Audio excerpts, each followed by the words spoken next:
Chers internautes, bonjour, merci de nous rejoindre à ce rendez-vous, le droit de savoir, que nous avons consacré aujourd'hui à la lutte anti-blanchiment. Le droit de savoir, une émission qui est à vocation pédagogique, qui décrypte l'actualité juridique pour vous, les professions intermédiaires, distributeurs, conseils en assurance et en épargne. Et bien sûr, je suis avec Isabelle Monin-Lafin. Bonjour Isabelle. Bonjour Jean-Charles, bonjour à tous, belle rentrée. Toujours fidèle au poste pour cette émission. Merci encore. Alors, Pourquoi la lutte anti-blanchiment ? Parce que depuis au moins 2 ans, le législateur, le régulateur, la CPR, porte une très grande attention à ce dispositif. Et dans cette rentrée, j'aurais tendance à dire, sous le signe d'une actualité internationale fortement chargé et sur lequel hautement exposé à ces risques de lutte anti-blanchiment, nous avons pensé qu'il fallait revenir à exposer de manière simple tout ce qu'il faut savoir en la matière et bien entendu les évolutions depuis nos dernières émissions. Donc, je précise toujours que, comme d'habitude, cette émission sera disponible sur le site de l'Assurance en Mouvement, sur le site d'Astrée. Et bien sûr, pour conforter vos connaissances dans ce domaine, nous vous suggérons, nous vous invitons, nous vous engageons, allez, disons-le, à suivre les formations de e-learning de la plateforme d'Astrée. Voilà, qui sont nouveaux et qui sont au nombre de 23, qui ont été totalement remis à jour. Donc, effectivement, nos distributeurs, pour qui le sujet est quand même hautement technique, doivent effectivement pouvoir profiter de ces dispositifs assez simples et simplifiés, mais en tout cas formateurs. Formateurs, merci de cette précision. Alors Isabelle, vous n'êtes pas seule aujourd'hui, vous êtes avec Marie Calac. Bonjour Marie. Bonjour. Alors je vous présente, puisque vous êtes juriste depuis 9 ans au sein d'Astrée Avocat. Vous êtes bientôt sacrée avocate. C'est ce qui est, nous espérons tous. On regarde de votre expertise, de votre expérience, et aujourd'hui vous êtes en charge de la direction d'Astrée. Donc c'est vous qui allez tout au long de cette émission nous présenter ce qu'il faut comprendre, ce qui est nécessaire de retenir sur cette législation et se libérer, comme nous l'avons présenté dans notre titre, se libérer des faux amis de la lutte anti-blanchiment, dont malheureusement souvent le secteur se fait l'écho. Alors Isabelle, un sujet, voilà. On présente le sujet. Faux amis, donc on présente le sujet et ses différentes séquences. Il y en a 4. On a divisé effectivement le sujet en 4 séquences. Alors je rappelle à ceux qui nous écoutent que les dispositifs sont, on pourrait dire, anciens et à la fois récents. Ils sont anciens parce que le code pénal a de tout temps, en tout cas les premières législations vraiment impératives datent des années 90, instauré des règles qui imposent aux professionnels réglementés une approche en fait processuelle pour lutter contre le blanchiment de capitaux et le terrorisme. Mais néanmoins, dans les secteurs réglementés qui nous écoutent aujourd'hui, banques, assurances, conseils en investissement financier, c'est l'ordonnance du 29 septembre 2009, applicable depuis le 1er octobre 2010, qui en fait scelle ce dispositif qui, à la différence de ce que dictaient les différents codes, notamment le code pénal, instaure en fait, un peu comme le devoir de conseil, en fait quelque chose de très opérationnel. Donc transpose dans un dispositif opérationnel les règles à mettre en œuvre. Et c'est là effectivement où notre retour d'expérience fait qu'il y a énormément de faux amis. Donc nous avons décidé avec Marie d'être vraiment là très scolaire. Donc désolé pour une émission qui sera effectivement peut-être moins ludique que d'habitude, mais 4 séquences pour reprendre les points du dispositif. La connaissance client, qu'est-ce qu'il faut savoir ? L'organisation du dispositif, les opérations de contrôle et les opérations de filtrage. Donc merci pour cette présentation de 4 séquences. Je crois que c'est simple. Effectivement, c'est une émission pédagogique, mais qui est de plus en plus suivie. Donc nous le disons. Nous l'espérons. Non, c'est pas que nous l'espérons, c'est que nous le disons et surtout nous annonçons on ne ment pas sur la marchandise. Et nous, les distributeurs sont là pour apprendre et pour réapprendre. Et Dieu sait que c'est important. Alors Marie, on va commencer cette première séquence, puisque j'ai dit que vous étiez un peu pas le maître de cérémonie, mais de cérémonie c'est moi, mais c'est vous qui allez quand même nous livrer beaucoup d'informations. Est-ce que vous pouvez nous présenter les écueils de ce pan de la réglementation sur la lutte anti-blanchiment et nous décrire des retours d'expérience que vous avez, évidemment, avec les distributeurs qui ne maîtrisent pas toujours, disons-le, ce sujet complexe? Alors, s'agissant de la notion de connaissance client, c'est un point fondamental de la réglementation relative à la lutte anti-blanchiment. Or, cette notion demeure encore floue pour un certain nombre de distributeurs qui n'appréhendent pas nécessairement toutes les dimensions que cette notion implique pour l'exercice de leur métier. Connaître son client ne sert pas exclusivement à détecter ses facteurs de risque et à établir une classification des risques au titre de la LCBFT. Connaître son client sert également à le conseiller, à lui proposer un produit adapté à ses besoins. Il est donc faux de considérer que la mise en place d'un processus destiné à recueillir des données de connaissances clients fiables et exactes ne serait pas important. On entend souvent de la part des assureurs ou des courtiers moi, mon client, je le connais depuis des années, je n'ai pas besoin de recueillir des données à son sujet. Or, les données de connaissances clients sont au contraire des données essentielles à l'exercice du métier, à l'enrichissement du savoir-faire de l'entreprise, à la maîtrise de son portefeuille, bien au-delà des problématiques de lutte anti-blanchiment et de lutte contre le financement du terrorisme, même si c'est le sujet que nous abordons aujourd'hui. Alors, il faut bien distinguer l'identification du client, qui consiste à recueillir les éléments d'identité du client, donc son nom, son prénom, sa date et son lieu de naissance. La vérification de l'identité du client, qui va consister à confronter les éléments d'identité préalablement recueillis auprès du client avec tout document écrit probant permettant de justifier ces éléments d'identité, donc par exemple une carte d'identité, un passeport. Et puis le recueil de toute information pertinente concernant l'objet et la nature de la relation d'affaires. Alors la loi impose le recueil de certaines données incontournables, on l'a dit, le nom, le prénom, la date et le lieu de naissance, mais le distributeur doit être en mesure de déterminer, dans le contexte de l'exercice de son activité de distribution de produits d'assurance ou financiers, quelles sont les données dont il a besoin pour avoir une connaissance adéquate de son client. Alors cela peut être la profession, le lieu de résidence, les revenus ou le patrimoine du client par exemple. D'accord. Alors, nos internautes qui nous suivent sont en très grande majorité des distributeurs de petite taille. Alors, concrètement, comment fait-on? Quels conseils peut-on leur donner? Alors, les éléments de connaissance client doivent être rassemblés au sein d'un document qu'on va en général appeler document de connaissance client ou KYC en anglais. Alors, ce document de connaissance client doit être élaboré par le distributeur et fait partie intégrante de son parcours de vente. Alors, généralement, les éléments de connaissance client à recueillir sont définis conjointement par le distributeur et par le fournisseur des produits d'assurance ou des produits financiers. Le renseignement du document de connaissance client doit être particulièrement soigné. On s'aperçoit que souvent les distributeurs ne sont pas encore suffisamment rigoureux s'agissant du recueil des données de connaissance client.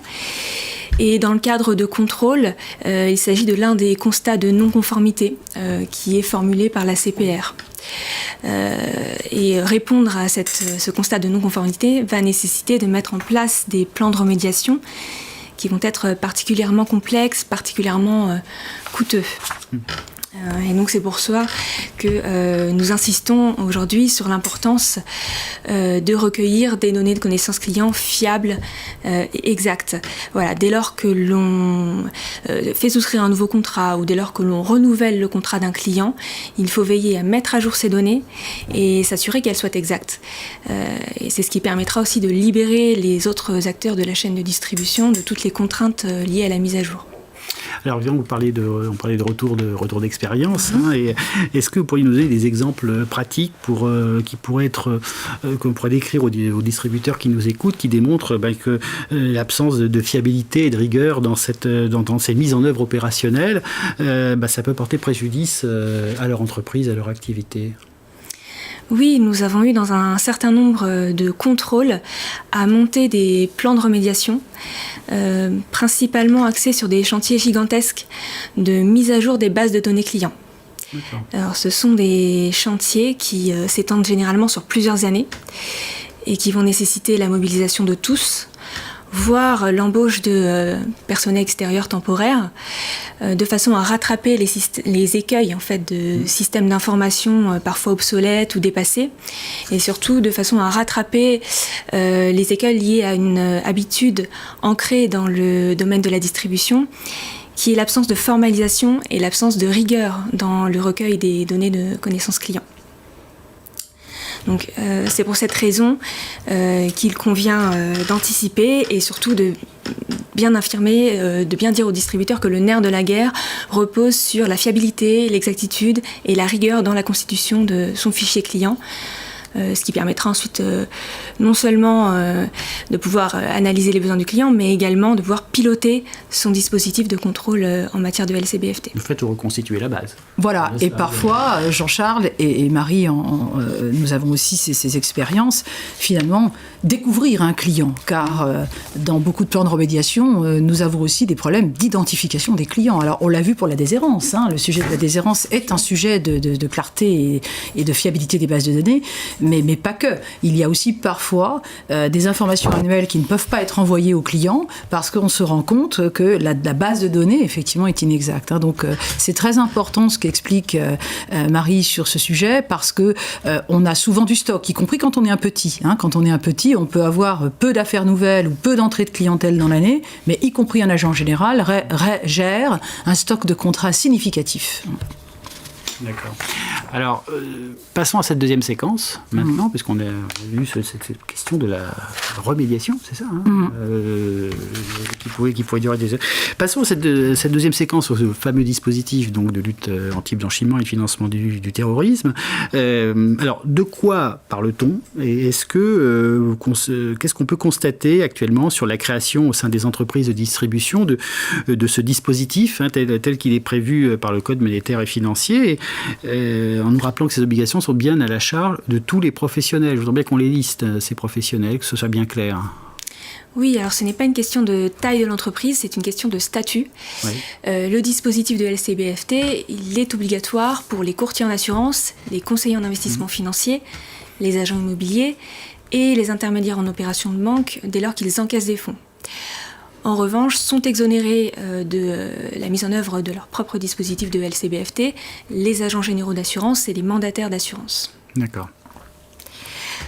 Alors, nous constatons aujourd'hui que si la plupart de nos clients ont bien désigné leurs déclarants et leurs correspondants TRACFIN, les autres personnes qui sont impliquées dans le dispositif de LCBFT sont parfois inexistantes ou sont parfois exposées à des risques de conflit d'intérêts. D'accord. Donc il est faux, c'est le deuxième faux ami, il est faux de considérer que la réglementation se cantonne à désigner dans un formulaire son déclarant et son correspondant TRACFIN. Le dispositif légal impératif qui doit être mis en place par les distributeurs repose sur plusieurs fonctions. Donc, tout d'abord, on a le responsable du dispositif LCBFT. Donc, c'est lui qui pilote ce dispositif. Il va notamment être chargé de valider la classification des risques, valider la procédure de LCBFT. Il doit s'assurer que le dispositif soit doté de moyens humains et matériels suffisants. Et enfin, il doit informer les dirigeants et l'organe de surveillance de toute mise à jour du dispositif. Ensuite, nous avons les contrôleurs, les gestionnaires, donc tous les salariés qui opèrent des actes de production ou de gestion et qui sont chargés de la mise en œuvre des mesures de vigilance. Donc, ils sont chargés de recueillir les justificatifs associés au niveau de risque propre à chaque relation d'affaires. Nous avons ensuite le responsable du contrôle permanent, qui lui est notamment chargé du contrôle de deuxième niveau. Donc c'est ce qu'on appelle généralement le contrôle 4 yeux en matière de vigilance renforcée ou d'examen renforcé. Puis on a le responsable du contrôle périodique qui lui doit s'assurer de l'efficacité du contrôle permanent. Donc c'est un contrôle cette fois-ci de 3e niveau. Il doit veiller à la conformité du dispositif selon une périodicité définie et il devra remettre un rapport de contrôle périodique.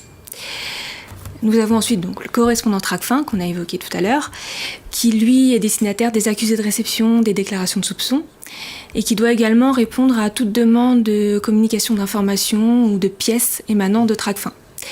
Et puis enfin, on a le déclarant TRACFIN qui lui effectue les déclarations de soupçons auprès de TRACFIN. Alors vous nous faire une liste à la Prévert, là, quand on les reprend tous dans ce dispositif légal, mais donc c'est une véritable organisation. Comment on fait quand on est une petite structure de 2-3 personnes? Encore une fois, très grande majorité des distributeurs qui distribuent en France tout ce que vous avez dit, de l'assurance, des investissements financiers, les agents immobiliers, les IOB, qui travaillent seuls parfois, les caisses, donc comment et qui travaillent seuls. Bien sûr. Alors, comment font-ils ? Alors, la règle, en principe, c'est l'indépendance. Donc, lorsque l'on met en œuvre les mesures de vigilance, donc lorsqu'on applique la procédure de LCBFT, on ne peut pas également être chargé de contrôler la bonne application de cette procédure. On ne peut pas intervenir en 2e ou 3e niveau. Maintenant, lorsqu'on est un dirigeant d'une petite entreprise, qu'on est seul ou qu'on a 1 ou 2 salariés, évidemment, on n'a pas d'autre choix que de cumuler certaines fonctions. Donc il est autorisé d'être à la fois déclarant TRACFIN, correspondant TRACFIN et responsable du dispositif, responsable du contrôle permanent. Maintenant, pour respecter son obligation légale de vérification de l'efficacité du contrôle permanent, ce que peut faire le dirigeant d'une petite entreprise, c'est faire appel à un cabinet externe, un cabinet d'avocats ou un cabinet d'audit qui va être mandaté pour vérifier la conformité du dispositif et qui rendra un rapport de contrôle périodique tous les ans ou tous les 2 ans. Dans une grande entreprise, on va avoir des effectifs suffisants, mais donc pour éviter le cumul des fonctions, mais il faudra veiller à la gestion et à la prévention des conflits d'intérêts. Par exemple, le responsable du contrôle permanent ne peut pas être également responsable hiérarchique des salariés qui sont chargés de mettre en œuvre les mesures de vigilance. L'arrêté du 6 janvier 2021 exige une stricte indépendance entre, d'une part, les personnes qui ont des fonctions opérationnelles, donc qui mettent en œuvre les mesures de vigilance, et d'autre part, le responsable du contrôle permanent. D'accord. Alors, ça donne... donc, on peut évidemment cumuler des fonctions quand on est un petit distributeur. Quand je dis petit distributeur, c'est pas péjoratif. C'est la réalité économique de beaucoup d'entreprises. Oui. Et puis, quand on est dans une entreprise plus importante, faire attention finalement aux conflits d'intérêts entre les fonctions. J'ai bien compris. Alors, mais quelle usine à gaz ? Ou est-ce que c'est jouable ? Justement, je reviens toujours à mes petits distributeurs. Est-ce que c'est jouable ? Est-ce que c'est jouable ? Alors, un sujet important, effectivement, dans ce contexte, effectivement, c'est que, de toute façon, il faut formaliser le dispositif. Hein. Oui. Donc, quelle que soit, finalement, la situation, on va... d'une certaine manière, formalisé par un organigramme. Alors, dans les grandes entreprises, c'est du reste ce qui est demandé par les autorités, c'est qu'au-delà de l'organigramme d'entreprise, on a un organigramme lab. Hein, donc, on démontre comment l'organisation passe. Dans les petites entreprises, effectivement, comme le dit Marie, on va cumuler beaucoup de fonctions. Hein, et effectivement, la bonne idée, c'est de temps en temps d'externaliser par un tiers, je dirais, une analyse d'un œil extérieur pour vérifier. Dans tous les cas, ce qui est important de dire, c'est que, on doit avoir des gens compétents, des gens formés. Hein. Dans une petite entreprise, nous, ce que l'on constate surtout, c'est qu'en fait, il y a une méconnaissance de la réglementation par les distributeurs. Et du coup, peut-être une aversion à la mettre en œuvre. Hein. Donc, on ne sait pas si c'est parce qu'ils n'ont pas envie ou c'est parce qu'ils ne savent pas. Mais je pense que le premier conseil qu'on doit leur donner, c'est... écoutez ce type d'émission ou formez-vous pour que vous puissiez désacraliser ou démystifier en fait cette réglementation et déjà effectivement apprendre à mettre en œuvre les choses. Le sujet que vous posez, Jean-Charles, est tout à fait intéressant. Enfin oui, effectivement, il faut éviter l'usine à gaz. Hein, et ça, c'est vraiment un écueil dans lequel nous, on constate que beaucoup, alors pas de petits, parce que les petits, effectivement, ce qu'on constate, c'est qu'ils font pas grand-chose, mais les grands peuvent tomber dans l'écueil, effectivement, de l'usine à gaz. Et si l'on regarde les décisions de la commission des sanctions, qui sont assez nombreuses dans ce domaine. Hein. Effectivement, s'il y a bien un secteur dans lequel l'ACPR sanctionne. Et Gilles Dutheil, qui avait participé lors d'une précédente émission et qui lui-même est à la Commission nationale des sanctions, qui est l'équivalent ACPR pour les professions des agents immobiliers et de tout autre acteur qui n'est pas CIF ou courtier, indiquait qu'il sanctionnait systématiquement les infractions en matière de lab. Eh bien, ce que sanctionne essentiellement notre autorité, c'est le défaut d'opérationnalité. En fait, finalement, si on est un petit peu large, on pourrait dire que l'autorité va tolérer finalement des dispositifs simples, des dispositifs peut-être qui vont prendre certaines largesses, notamment dans les petites entreprises, avec des règles peut-être édictées à la base pour des gros, mais ce qu'elle ne supportera pas, c'est des trous dans la raquette. C'est-à-dire, elle demandera à ce que véritablement les opérations de contrôle soient effectuées, que les dossiers soient absolument nickel et que la procédure qui est donnée, qui qui est mis en œuvre dans l'entreprise soit impérativement appliqué par le chef d'entreprise et ses salariés qui doivent la connaître. Donc c'est ça, en fait, je pense qu'il faut dire, et le message qu'il faut passer, le faux ami, c'est on fait semblant. Le vrai ami du lab, c'est on doit connaître la réglementation, mettre en place une organisation, si simple soit-elle, au risque finalement de se décaler un petit peu des règles très détaillées qui peuvent exister pour les grands groupes, mais qui, du point de vue d'une petite entreprise, et comme pour les grands, doivent néanmoins être avant tout opérationnel, viable, lisible. Oui, donc en fait, il faut qu'il y ait une structure, il faut qu'il y ait un dispositif qui existe. Il faut qu'il y ait une organisation. Une organisation, même dans une toute petite, société. Ok, et ça, c'est évidemment, ce que nous dites là, c'est des retours de terrain, des retours d'expérience de contrôle. C'est bien cela. Alors justement, on va passer aux opérations de contrôle, parce que, bon, on ne va pas revenir, on va reposer les bases. Donc à ce stade, notre distributeur, il a un fichier client à jour, il a mis en place une organisation, c'est ce que vous disiez toutes les deux. Et puis, et là, on va mettre en place donc, des opérations de contrôle. Et là aussi, il y a des faux amis qui sont assez nombreux.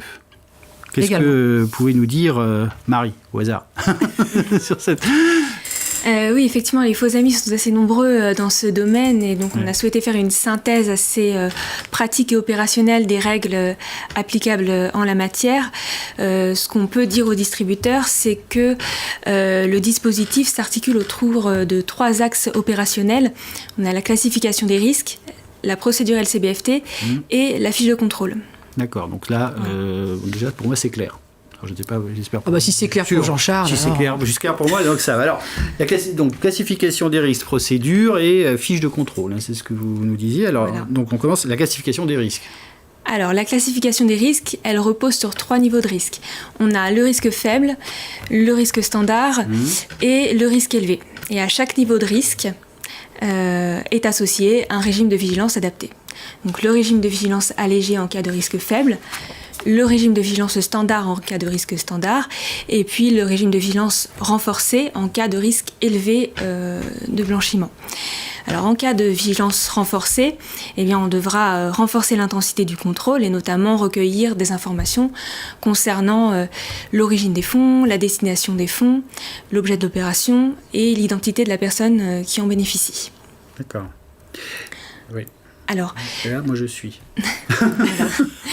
Alors il faut bien comprendre que lorsque l'autorité fait référence à la notion de risque faible légal, elle prend en compte le triptyque client, produit, opération. Puisqu'on peut être en présence d'un client qui présente un risque faible de blanchiment, mais il faut confronter la situation de ce client avec l'opération qu'il réalise, le canal de distribution qu'il utilise. Et en fait, c'est la pondération de ces analyses qui va permettre de déterminer le niveau de risque applicable à la relation d'affaires. Et c'est pourquoi chez Astrée, nous avons des méthodologies automatisées d'analyse des risques. Oui, qui vont... la question, parce que... Voilà. Parce que là, pour le coup, ça peut être l'usine à gaz pour le petit. Et effectivement, et on a souvent ces discussions, puisque les clients ont tendance à dire « j'agis en assurance non-vie, je suis en risque allégé, je suis en risque faible ». C'est vrai, le produit est en risque faible, mais sa relation d'affaires dans son intégralité, soit par le canal de distribution, soit par l'opération, soit par le client, ne l'est pas nécessairement. Et du coup, c'est vrai que si on ne dispose pas d'outillage pour essayer, entre guillemets, de faciliter la classification du portefeuille, ça peut s'avérer compliqué, même si certains clients, certains petits distributeurs de petite taille procèdent à des classifications manuelles. Marie, je pense que ça, ce sont des choses qui existent encore beaucoup, Jean-Charles, notamment dans le monde de l'assurance vie, d'acteurs, SS2I et autres, fournissent des outils informatiques qui permettent effectivement d'avoir une forme d'automatisation de la classification des risques. Et c'est ce que nous proposons également aux distributeurs. Voilà, effectivement, les choses peuvent être dressées manuellement, mais c'est vrai que l'outillage facilite grandement la tâche et permet surtout d'avoir des livrables bien construits et bien présentés. Oui, parce que ce que vous me dites, c'est que finalement, pour une petite entreprise, encore une fois, le faire manuellement, c'est pas délicat. C'est difficile.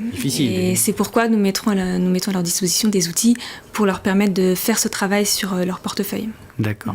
Alors, la procédure de contrôle, maintenant? J'ai bien suivi. Alors, la procédure de contrôle, elle doit être impérativement rédigée et expliquée aux gestionnaires.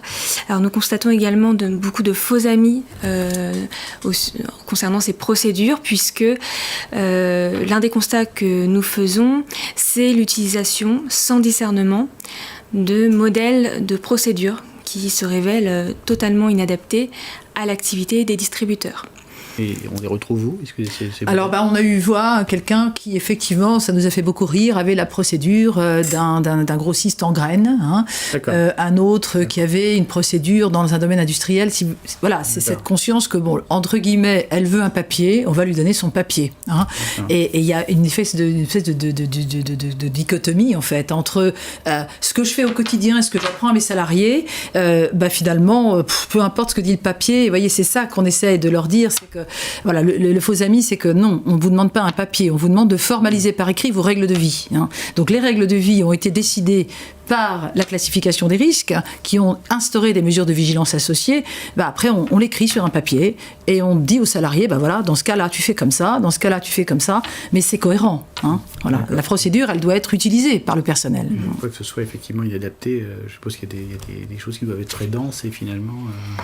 Voilà, on voit souvent des distributeurs qui se sont vus communiquer des procédures à rallonge particulièrement denses, mais qui, d'une part, ne correspondent pas à la réalité de leur pratique, et d'autre part, ne répondent pas à l'objectif assigné par la loi, à savoir définir dans l'entreprise les diligences de contrôle applicables à chaque relation d'affaires en fonction du niveau de risque déterminé.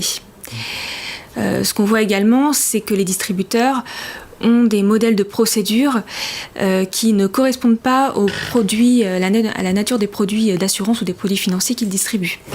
Et on voit que ces procédures, de ce fait, ne sont pas appliquées, puisqu'on ne retrouve pas dans les dossiers clients les éléments de traçabilité qui permettent de justifier de l'application des mesures de contrôle. Ouais. En réalité, c'est intéressant d'avoir finalement, c'est pas la peine de se dire tiens, j'ai de la quantité, faut faire simple. Faut faire simple, mais absolument inadapté. Voilà, il faut faire simple. D'accord. Alors, par analogie, je fais une petite coupure. On avait déjà donné le mode d'emploi des procédures de vente. Oui. On avait instauré dans la méthodologie Astrée en 4 phases les jeux de rôle. On pense qu'il faut faire pareil en lab. Il faut faire des jeux de rôle. Finalement, j'ai défini des niveaux de risque. J'ai dit dans tel dossier, voilà ce que je demande. Est-ce que ça va? Est-ce que tout le monde est d'accord? Et puis en répétant les choses, on peut les écrire. Et puis ensuite, effectivement... Alors, les modèles peuvent avoir du sens parce qu'elles doivent également contenir un certain nombre de reprises des textes de loi. Mais ensuite, comme le dit Marie, les règles de vie, c'est les nôtres, c'est celles de l'entreprise. Et chaque entreprise met en place des mesures de vigilance qui ne sont pas toujours les mêmes. Alors, c'est pas qu'elles ne sont pas les mêmes, parce qu'on retrouve très souvent la collecte de pièces relativement standard. Mais c'est surtout le processus. C'est le processus de collecte. Est-ce qu'on les demande? Est-ce qu'elles sont envoyées par courrier? Est-ce qu'on les met dans le dossier? Est-ce qu'elles sont archivées dans une GED? C'est ça que demande l'autorité. Et elle vient vérifier très opérationnellement l'autorité des dossiers clients. Elle vient vérifier que tout ça est bien respecté. D'accord. Alors, troisièmement, c'est justement le contrôle, comment je le fais. Vous avez parlé de fiches de contrôle, Marie, tout à l'heure. Comment ça se passe? Oui, concrètement, la formalisation des mesures de contrôle se fait via le renseignement d'une fiche de contrôle. Il doit y avoir une fiche de contrôle par relation d'affaires. Chaque collaborateur en charge de la souscription des contrats d'assurance ou de la gestion de la production ou des sinistres doit être informé qu'il peut se trouver face à un client, une opération qui nécessite des contrôles plus ou moins approfondis. Les salariés doivent avoir connaissance de la procédure LCBFT et doivent en comprendre les enjeux. Il faut bien comprendre que la formalisation des mesures de vigilance est indispensable. Et c'est souvent ce qui fait défaut, et c'est l'un des constats de l'autorité en cas de contrôle. Alors dans les petits cabinets, le renseignement des fiches de contrôle peut se faire de façon manuelle. Les grosses entreprises ont en général automatisé les contrôles à l'aide de processus informatiques qui leur permettent de conserver une traçabilité des opérations de contrôle effectuées. Tout ça, c'est finalement plus opérationnel que juridique, si je vous écoute bien. Donc tout à fait. Jouable pour les petits. C'est pour ça, oui, je pense que là, on peut les rassurer. C'est que, au fond, la règle, alors c'est vrai, il faut l'apprendre. La législation n'est pas simple. Le Code monétaire et financier n'est pas un document particulièrement accessible, mais néanmoins, on essaye, c'est notre rôle. Oui. Si on est là, c'est justement pour ça. Mais si on se résume, ce qu'on vient de dire, c'est de l'organisation. C'est avant tout de l'organisation. On le dit très souvent dans cette émission, Jean-Charles. On parle souvent de formalisation. C'est pas du droit. La conformité, c'est pas du droit. C'est juste de l'intelligence pratique au service des clients. Donc, on voit ce même constat dans la lab. En fait, l'idée, c'est que on est tous confrontés à cette obligation de lutter contre le blanchiment de capitaux, le terrorisme. Aujourd'hui, ça parle quand même peut-être plus pour beaucoup d'activités, car dans le passé, effectivement, on nous rétorquait souvent, mais moi, j'ai pas de risque de blanchiment. Ce qui est le cas dans beaucoup d'activités, les risques sont faibles. Le risque du terrorisme est autre chose aujourd'hui. Donc, ces dispositifs doivent être excessivement opérationnels, et c'est du process, effectivement. C'est quelque chose qui doit se tester, d'où les fonctions dont Marie parlait tout à l'heure. S'il y a des contrôleurs et des personnes qui sont là pour vérifier l'opérationnalité, c'est précisément pour que, si jamais ça n'est pas opérationnel, on change. On fait évoluer les pratiques.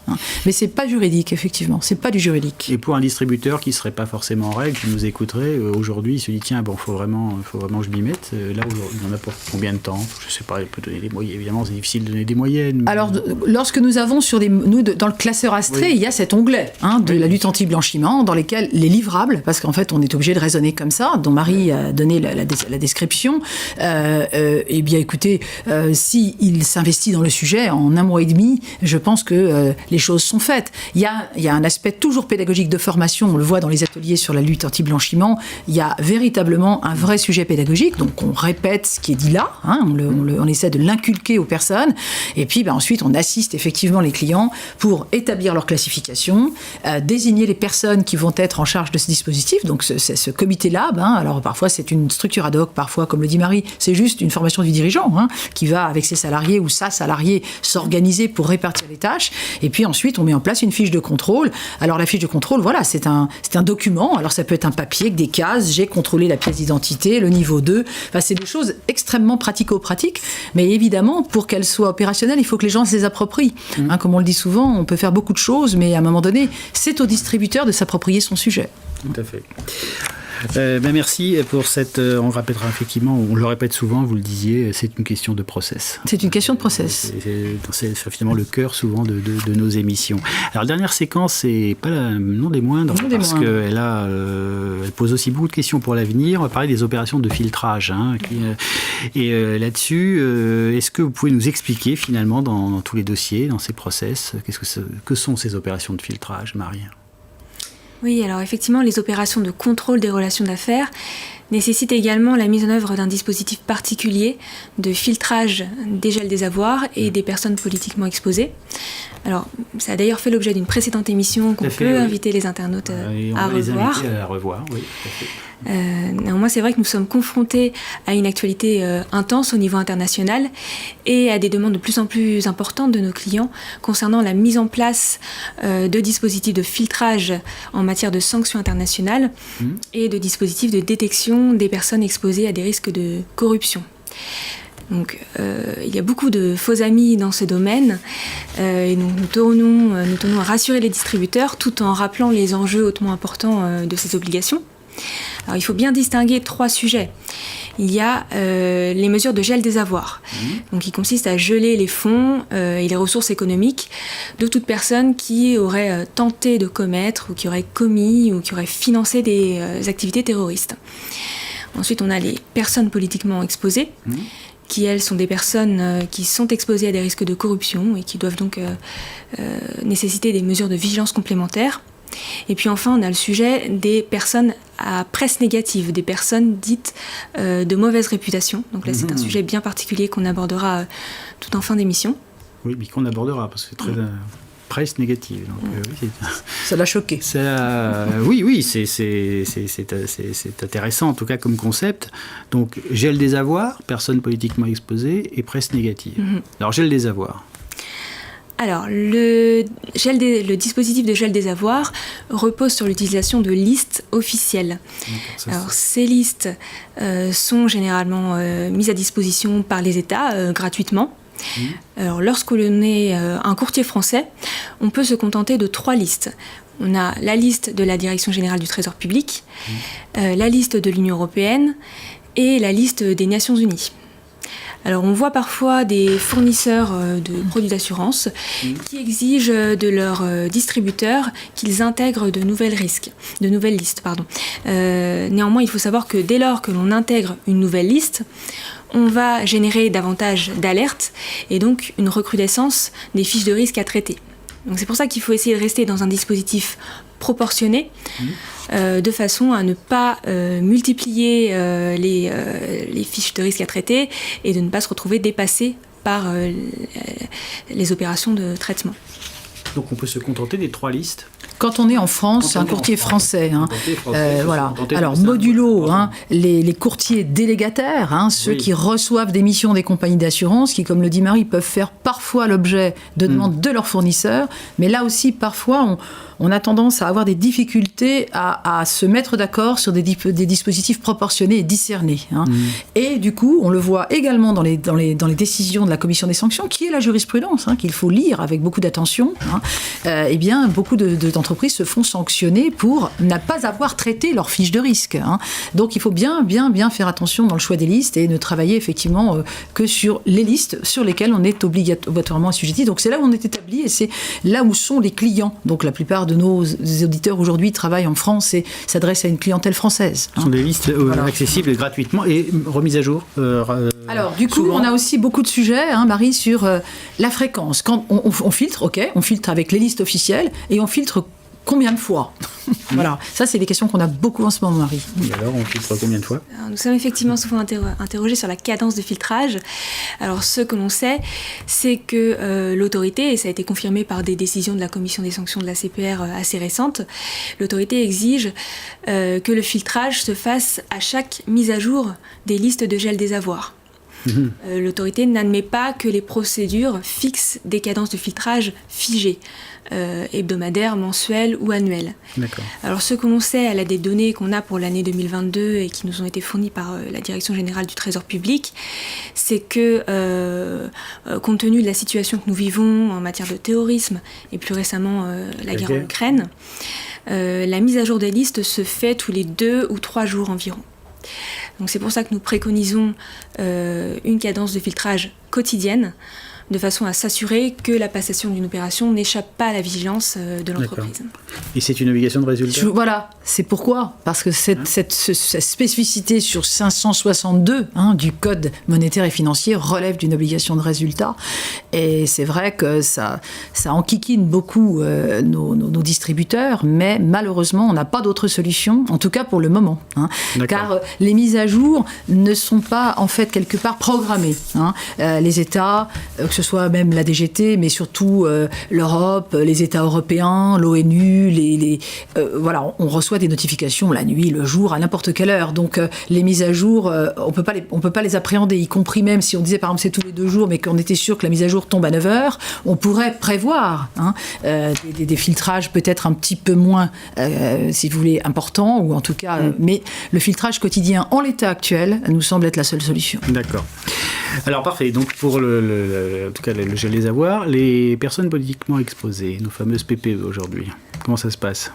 Alors là, il faut distinguer 3 niveaux de PPE. Donc on a les PPE de niveau 1, qui sont les personnes qui exercent ou qui ont cessé d'exercer il y a moins d'1 an des fonctions politiques, militaires, administratives ou juridictionnelles pour le compte de l'État français ou pour le compte d'un État étranger. On a les PPE de niveau 2, qui sont les conjoints, parents, enfants des PPE de niveau 1. Et puis on a les PPE de niveau 3, qui sont toutes les personnes qui sont dites étroitement associées aux PPE de niveau 1, que ce soit dans le cadre d'une société ou parce qu'elles partagent un lien économique ou commercial étroit. Donc, la subtilité de la langue française, là justement, entretenir des relations étroites avec. Voilà. Donc, comment on fait pour filtrer ces personnes comment fait-on là? Comment on filtre? Alors, pour les PPE de niveau 1, elles sont souvent désignées, nommées par décret ou par arrêté. Donc, on a des listes officielles et on peut les filtrer à l'aide de ces listes officielles.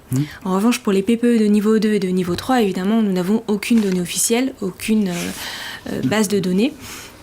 Donc, ce que l'on conseille, c'est de mettre en place un dispositif déclaratif, c'est-à-dire de demander au client d'indiquer s'il répond à la définition de PPE.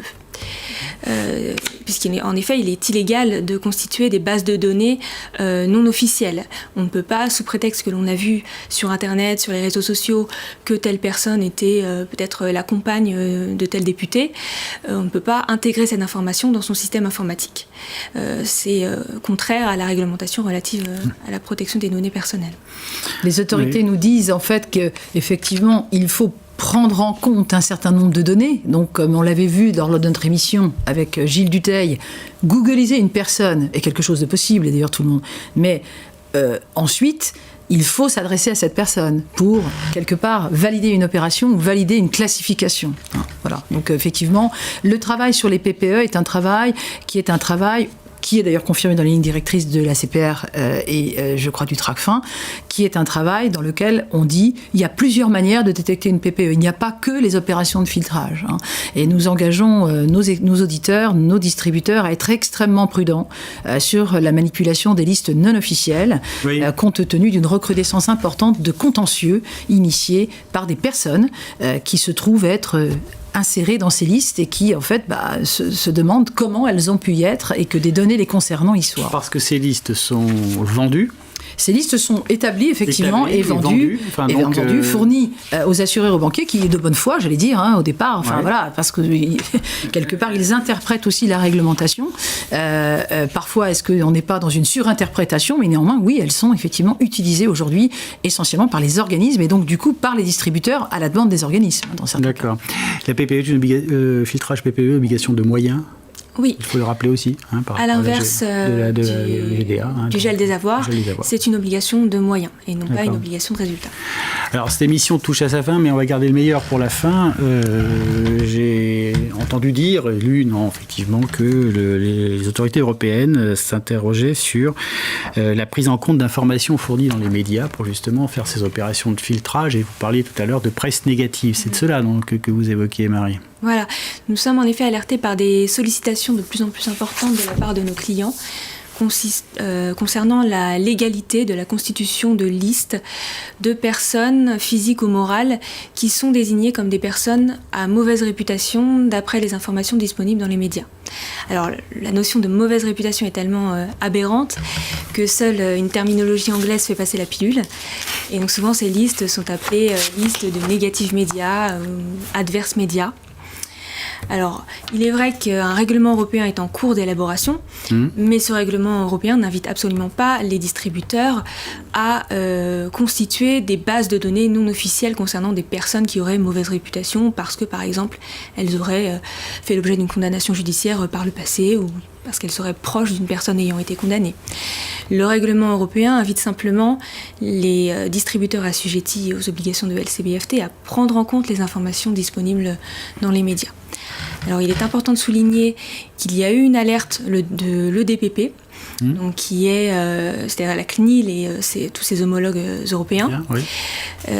Une lettre a été adressée le 12 mai dernier, conjointement à la Commission européenne, au Parlement européen et au Conseil de l'Union européenne, afin de les inviter à prendre en considération tous les principes relatifs à la protection des données personnelles dans le cadre de l'élaboration de ce nouveau cadre réglementaire, de ce nouveau règlement européen. Le DPP invite notamment les législateurs européens à appliquer le principe selon lequel les données recueillies doivent être des données fiables, pertinentes et limitées à ce qui est nécessaire. Par ailleurs, le DPP invite à un contrôle des sources de ces données. Ce qui est dans le viseur, c'est notamment les prestataires de services qui vont compiler des milliers d'articles de presse, des milliers de données non officielles et qui vont les commercialiser. sous le vocable liste de personnes à risque ou liste de négatifs médias. Alors certains fournisseurs demandent à leurs distributeurs d'intégrer ces listes de personnes à mauvaise réputation dans leur outil de filtrage. Qu'est-ce que vous conseillez? Parce que là ça va loin. Enfin, je veux avoir votre réaction, Isabelle, parce que là, ça va loin. Là. Donc, qu'est-ce qu'on peut dire aux distributeurs là? Ce qu'on dit aux distributeurs, c'est de ne pas le faire ou de demander aux fournisseurs d'en assumer l'entière responsabilité. D'accord. Parce qu'en l'état du droit positif, ce n'est pas légal. C'est contraire au droit au respect à la vie privée et à la réglementation relative à la protection des données. C'est important de le repréciser, on le reprécisera haut et fort. Oui. Isabelle, c'est assez choquant cette affaire-là, parce que alors moi, à partir d'un tabloïd, concrètement. En fait, il y a aussi deux sujets qu'il faut bien distinguer. Il y a ce que la presse va pouvoir donner comme information sur vos comportements de vie, et puis ce que la presse va pouvoir donner comme information sur des condamnations judiciaires ou administratives. Et là, je crois qu'il y a vraiment une frontière qui a été vraiment dépassée, qui est celle du gouvernement des médias. Seule une autorité judiciaire ou administrative est capable de priver une personne physique ou morale de ses droits civiques, du droit d'emprunter, du droit de s'assurer, de la publication nominative de la décision. Et dans ce contexte-là, ce qui nous paraît effectivement très choquant, et je partage votre terme, le mot est choquant, c'est que des traitements au sein des entreprises puissent être constitués avec des informations dont la loi interdit la divulgation. Alors, le journaliste est protégé par ses sources et la liberté de la presse, ça c'est autre chose. Mais les organismes financiers dont nous parlons, dont les distributeurs, eux, ne sont pas journalistes. Et dans le traitement des données, et c'est un peu l'alerte de l'EDBP qui souhaite s'inviter dans les débats de ce projet de règlement, parce qu'effectivement, je pense que là, nous vivons clairement une dérive. Et nous-mêmes, nous avons été interrogés, alors ça fait très peu de temps que ces demandes sont récurrentes, et elles sont pour nous très surprenantes, très surprenantes, parce qu'on estime même qu'il y a une forme d'indignation sélective du secteur. Autant pour la protection des données, il y a des chantiers absolument déments avec un véritable stress sur la protection de la donnée personnelle d'une personne physique ou morale. Et puis alors là, on tombe dans le lab, on est presque, je dirais, dans la mort économique d'une personne décidée par un média.